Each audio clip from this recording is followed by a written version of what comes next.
Hello folks and welcome back to the channel. DJ here again as usual, and I want to talk to you again today about does the Digital Services Act in Europe worry you? Well, it should. It should. Maybe you have no clue as to what I'm referring to, and yet it's a subject that could and will have a profound effect on our lives and what we can say or read here in the internet world, where mostly within wide guidelines we can say what we want without too much interference from governments and the state police. True, we are seeing a great deal more censorship online and out there in the street, with arrests and early morning knocks on the door by police because certain people have held a sign declaring, "Here to talk if you want." Not offensive, yet she's arrested. Yet it is noticeable people holding signs calling Israeli actions in the Gaza Strip as murder. They're not in danger of arrest or the knock on the door, are they? No, the peaceful demonstrators who hold a sign, "Here to talk if you want." Police, boom. The lady in Birmingham who stood silently within 150 metres of an abortion centre, arrested twice, won the case with our support, and then is picked up again and told her mere presence is a worry. But I'm allowing myself to go off course here, so let's me talk about it. I've been censored myself on Facebook and YouTube on several occasions by those pesky so-called fact checkers, and I have won on 3 occasions. Hooray! But the impact of having police knocking on your door, being carted off to the police station, and after giving your date and birth by force and address, giving your date of birth and address, having the police cell steel door slammed behind you is an intimidating occurrence. But what is my main concern that I'm venting in this post? Surveillance and control, that's what my concern is. Experts convened at the European Parliament yesterday, so the 21st of May, yesterday. They warn about the European Union's online censorship law. Following the USA, America's State Department expressing concern, first of its kind cross-party event was co-hosted by politicians and ADF, I'm a member, International, examining the threat to free speech posed by Digital Services Act, DSA as it's shortened for. The well-attended conference, which was co-hosted by ADF International and members of the European Parliament, MEPs, namely Stephen Bartulica and Virginie Coran, was entitled "The Digital Services Act and Threats to Freedom of Expression." The event followed the Bureau of Democracy, Human Rights and Labour, a bureau within the US State Department expressing concern about the censorial impact of the DSA, or Digital Services Act. At the event, which was attended by MEPs and staffers from across the political spectrum, there was think tankers and journalists and many others. What was sold as Digital Services Act is increasingly functioning as a Digital Surveillance Act. Not a Digital Services Act, but a Digital Services Act, Surveillance Act. The European Commission, alongside some parliamentarians, has seized the DSA as a political tool to control speech, particularly targeting platforms like Platform X, Facebook and Telegram. The DSA was meant to protect our digital space, not control it. The DSA wants a shield for our rights, this becoming a Trojan horse for surveillance and control.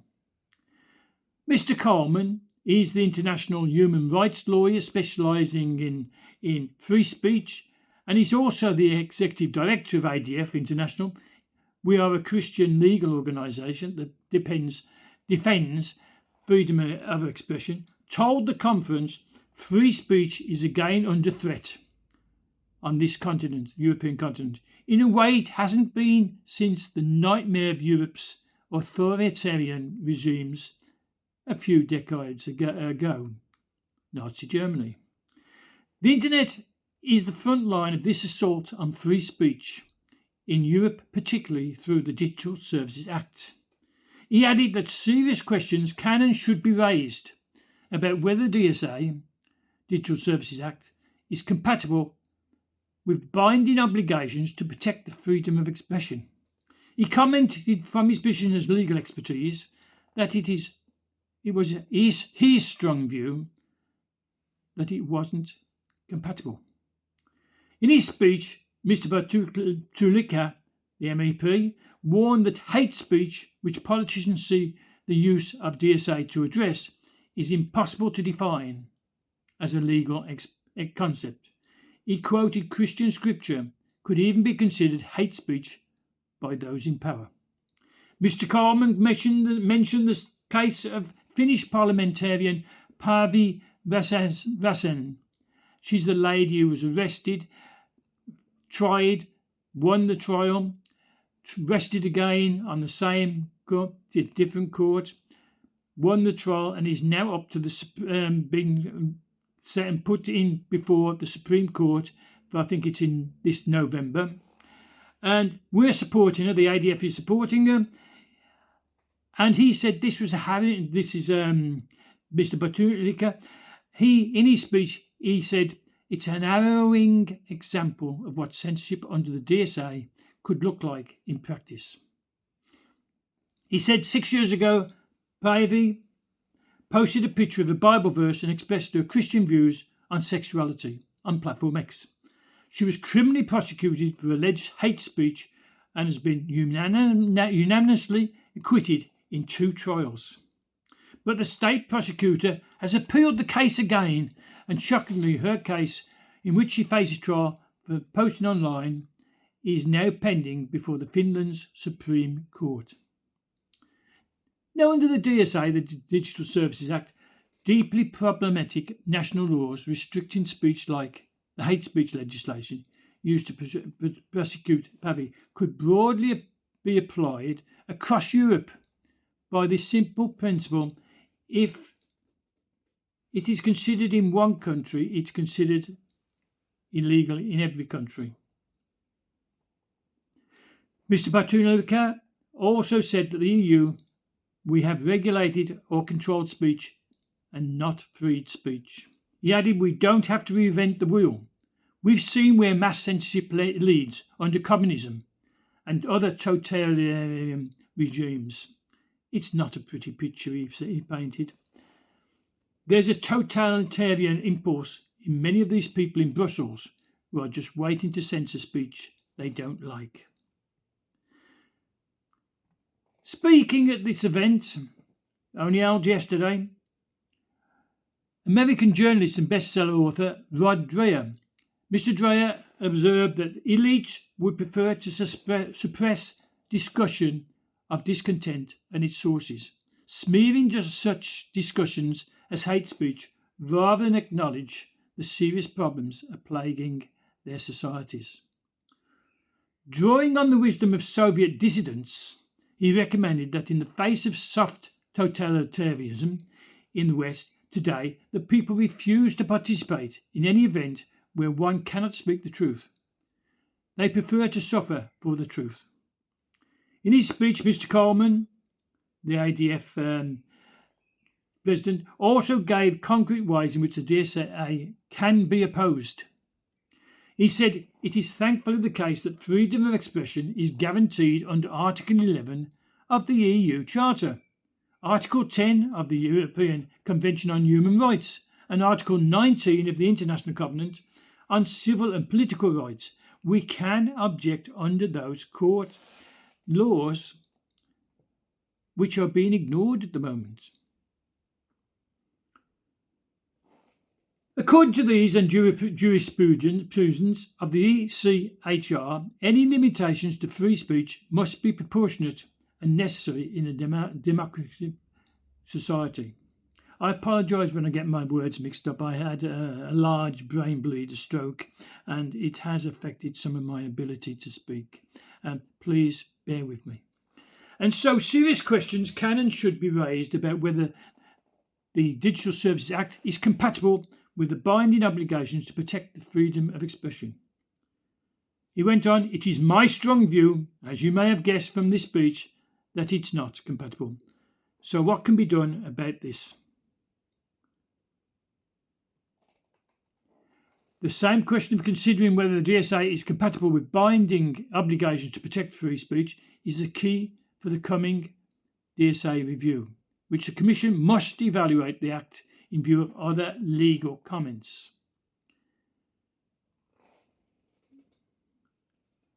It is imperative that every opportunity is taken in the review, which must occur by mid-November this year, 2025, to raise concerns about the censorial impact of DSA.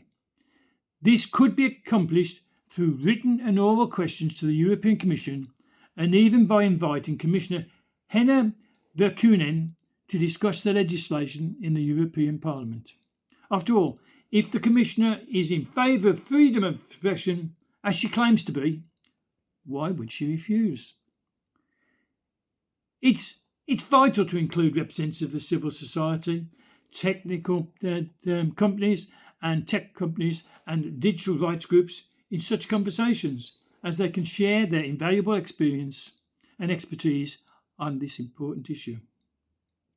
As elected representatives of your people, he said, you are also in an excellent position to bring the public's attention to the grave risks to the freedom of speech opposed by the Digital Services Act. The truth is, the single European rights are jeopardised by this legislation. The more the public is aware of and speaks out about this, the more pressure the Commission will feel, and more likely we are to defeat this law. This is why I'm bringing it to your attention. The more people who know what's going on with this curtailment and stopping our freedom of speech and expression,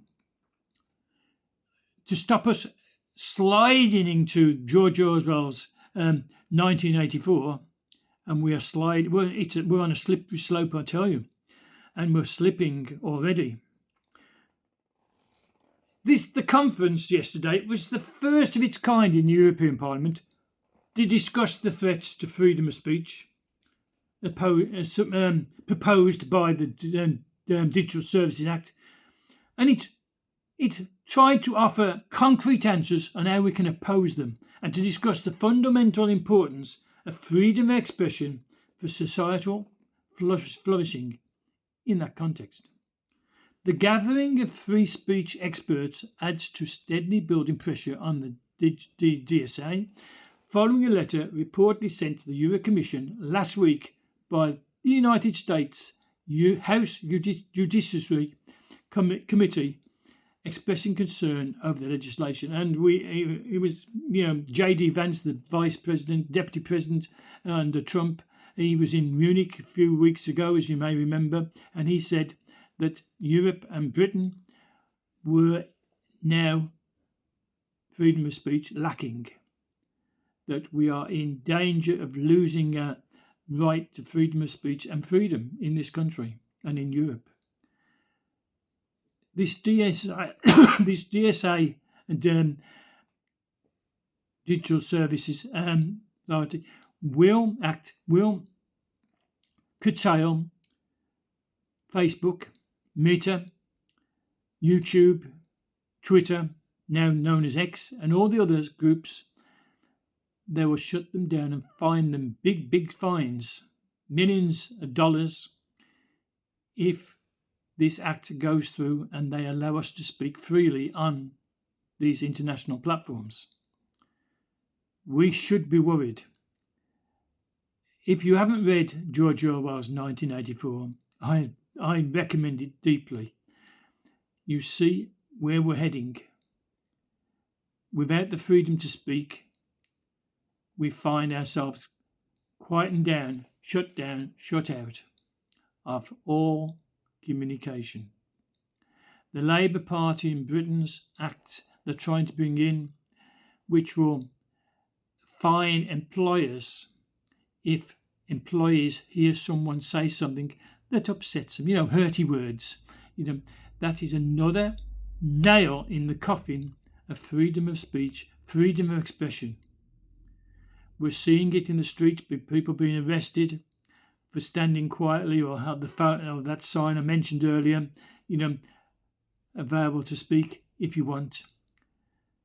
We're being imprisoned in our own homes, frightened to speak out. We mustn't allow it to continue. We mustn't allow it to happen. We should know and tell others about what's going on and be aware of what's going on. This is no sort of conspiracy theory. This is no fright tactic. This is real, folks. This is real. So I'll leave it with you.